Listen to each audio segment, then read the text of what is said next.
This is the brief on the viral AI caricature trend. Okay, so you've probably seen them, right? Your social media feed is just flooded with those cartoon portraits of your friends at their jobs. Well, they didn't all suddenly hire an artist. It's actually a trend using ChatGPT, and you can do it yourself in seconds. First up, the setup. You've got to open the ChatGPT app specifically, not just any AI. Tap that little plus icon and upload a photo. But here's the key.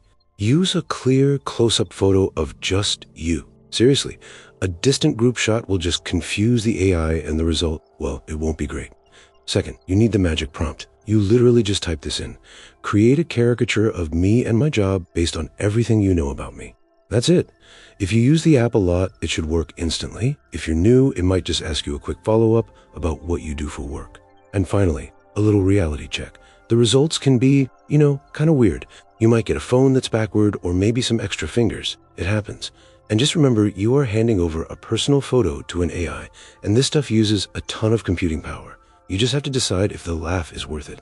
So to recap, it's as simple as uploading a selfie, typing that one prompt about your job, and deciding if the potentially weird result is worth the trade-off. Now you know how it's done. So, are you going to hop on the bandwagon or just scroll past it?